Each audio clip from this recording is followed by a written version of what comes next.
Well, joining us on this edition of the News Review, we have Arya Barzan Mohammadi, Assistant Professor of Middle East Studies from the University of Tehran, who's with us from the Iranian capital. Also, we have Iranian affairs expert, Mr. Youssef Azizi, who's joining us from Washington, D.C. Mr. Azizi, I want to get your perspective on the issue as well. Nasser Kanani has given the example of the 1953 U.S.-led coup as a showing of the dark history of the U.S. of being meddling, a meddlesome government in sovereign affairs, in affairs of sovereign nations and sovereign governments.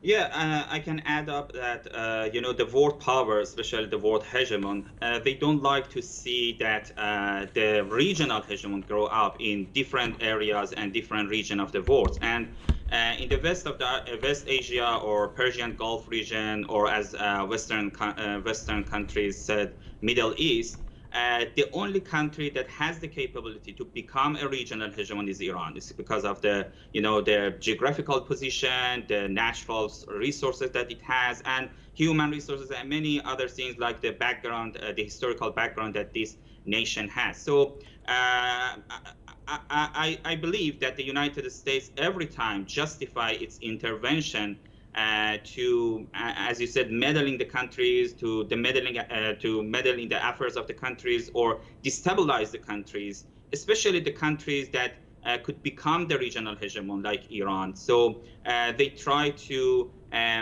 make these countries, if they want to become a sovereign country, independent, powerful countries. So the United States put some justification for that. During the Cold War, it is very important for the United States and the public opinion in the United States that make communism as the bold issues. We wanted to make a balance against that. We want to contain communism.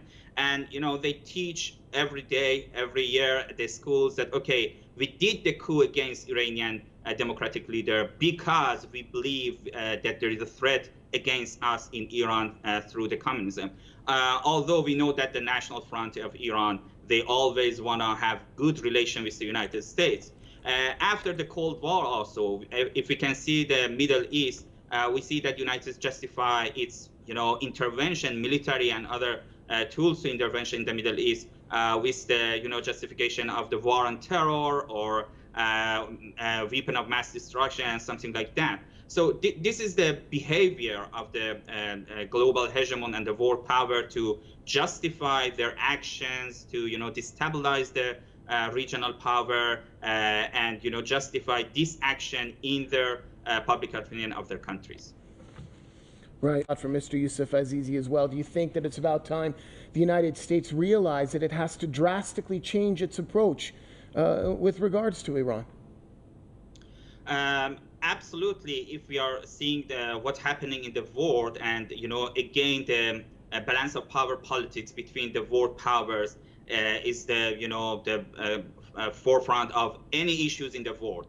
The Russia and United States, the China and United States. So in this, if United States wants to see that the first priority of their political endeavor in the world is China, is Russia, they need to play and recognize the regional powers' interests and work with them.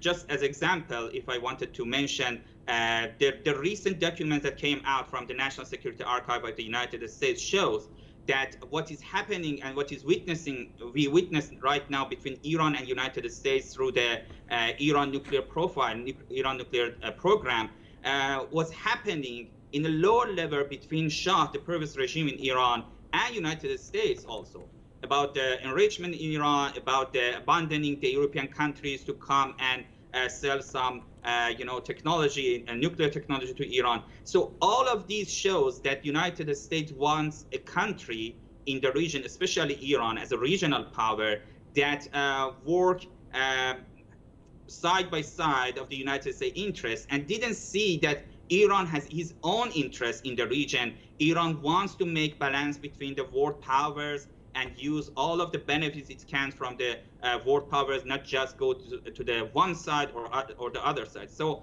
I believe that if the United States domestic politics permit the whole system of United States sooner or later should recognize the Iran as a regional power that needs to work with that and need work with Iran to contain China and Russia. All right, thanks a lot, gentlemen. With that, it brings us to an end here on this edition of the News Review. But do stay tuned. There's plenty more to come here on Press TV.